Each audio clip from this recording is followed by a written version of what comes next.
lorsque nous étions à l'école primaire, je ne sais pas si vous l'avez aussi appris, qui avait l'intitulé Maman, enseigne-moi la paix. Je vois. Maman, enseigne-moi la paix, tout le monde fait la guerre. Est-ce que vous pouvez compléter s'il faut vous venez? Ah, d'accord. Vous allez compléter sur ces... Bonjour, merci. Bonjour mon ami, vous allez bien?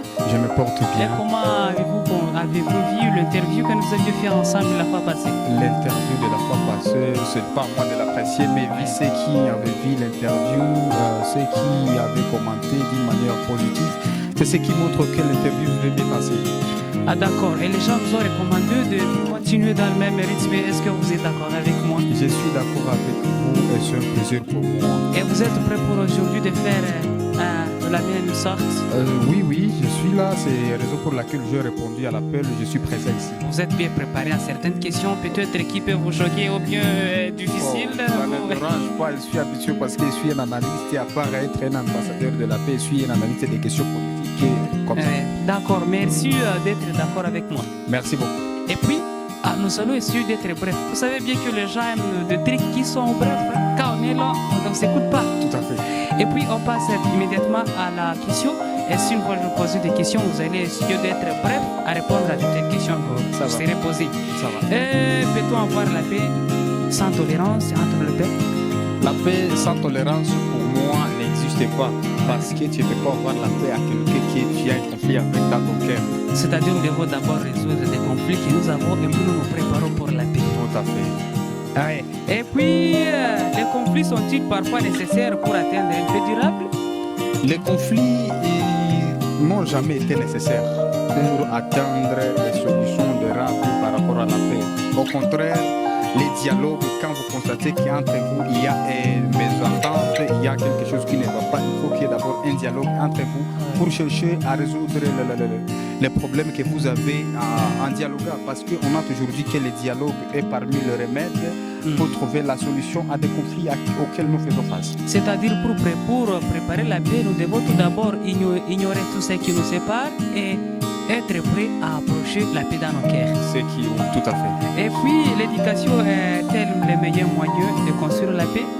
Oui, l'éducation est parmi aussi les moyens pour construire la paix parce que sans l'éducation, il y a l'ignorance. Oui. Et l'ignorance est très dangereuse pour une société dans laquelle nous vivons aujourd'hui. Parce que si tu n'es pas informé sur tel ou tel autre sujet, tu restes toujours un danger. Et comment chacun peut jouer un rôle d'enseigner la paix partout où il est? Parce que vous le savez bien qu'à part la paix, c'est-à-dire les pays en danger, alors le rôle de chacun de nous Chacun pour enseigner la paix a un rôle pour enseigner la paix parce que tout le monde, que ce soit du côté du service de sécurité, que ce soit chez nous la population, chacun a quelque chose à apporter pour ramener la paix dans sa zone, dans son pays, dans le monde.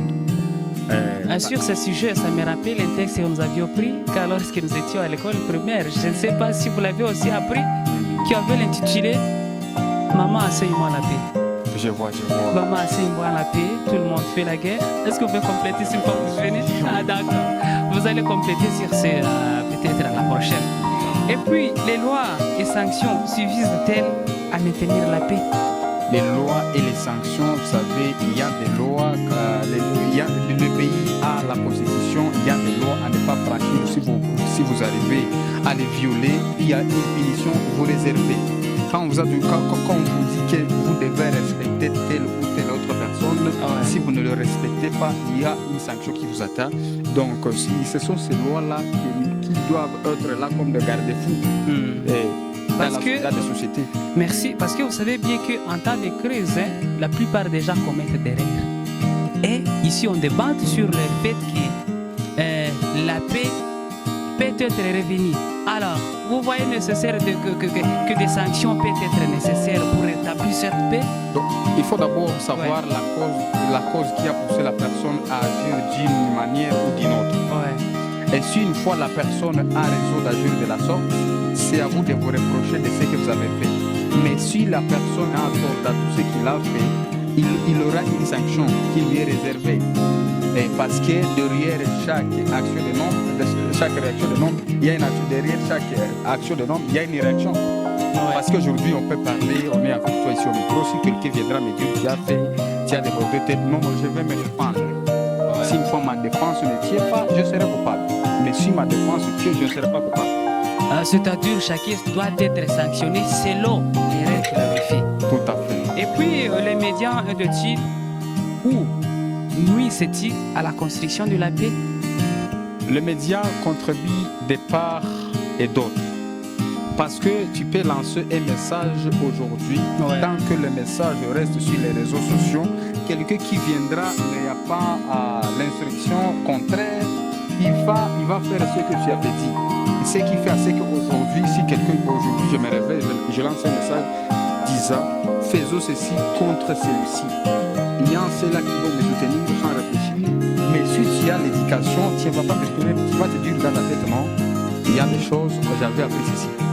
C'est-à-dire avec les médias, ou bien encore, le média, c'est l'opportunité pour aussi construire la paix. Tout à fait. Nous pouvons utiliser les médias pour construire la paix. Et pour détruire. De quelle manière? Et pour détruire même aussi la paix. On peut lancer des messages, par exemple le message de la cohabitation pacifique, le message de vivre ensemble. Les gens qui vont voir ce message, ils vont se dire, ah, ces gens ont raison. Mais il y a quelqu'un qui va entrer sur les médias avec l'objectif de mettre la séparation, de mettre quoi, les conflits. Oui, les conflits entre les gens, le message de haine comme ça. Ceux qui vont recevoir aussi ce message, ça dépendra de leur mentalité. Quel message vous pouvez donner aux gens qui utilisent les réseaux sociaux de construire la paix avec ce média qu'ils utilisent? Un message simple à tous ceux qui utilisent les réseaux sociaux pour construire la paix. Je n'ai pas beaucoup à dire sur ce point, mais je demande à tout le monde d'utiliser les réseaux sociaux d'une manière responsable, de ne pas considérer tout ce qui est lancé sur les réseaux sociaux si c'est nécessaire, si ce n'est pas nécessaire. Donc c'est à toi de voir le message aussi est nécessaire et ce message n'est pas nécessaire à prendre ou à laisser. Donc, ce n'est pas tout message que tu vois sur les réseaux sociaux que tu dois considérer parce qu'il y a des gens aujourd'hui qui lancent des vidéos, ils sont en train de tuer les gens, ils sont en train de faire des vidéos. Tu ne peux pas considérer ça. Oui, des vidéos horribles. Tu ne peux pas considérer ce genre de message. Et si tu les considères, tu deviens aussi criminel. Tu deviens aussi... Oui. Donc, il faut prendre des messages qui ont l'importance de vivre ensemble, le message qui nous aide à vivre ensemble, le message qui contribue à la paix. Parce qu'avec la paix, il y a ce que nous appelons le développement dans la société, dans les pays et dans le monde. Merci Moussafir Pierre d'avoir éclairci sur un point important que les médias peuvent être utilisés à la construction de la paix.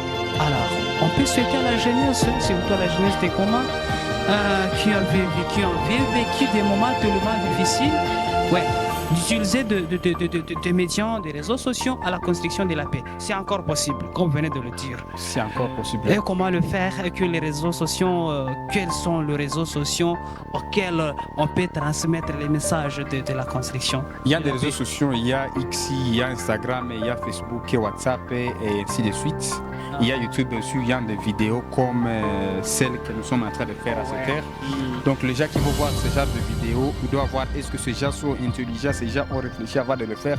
C'est avec ce que nous vivons, le monde auquel nous vivons, la réalité que nous vivons qui vont prouver d'être des côtés ou de l'autre. Mais je sais que dans ce monde, personne n'a jamais été l'ennemi de la paix. Tout le monde veut la paix. Parce que même Dieu est le prince de la paix. Merci mon ami, nous vous remercions pour toutes vos interventions. Merci beaucoup. À la prochaine. Merci beaucoup. Ouais.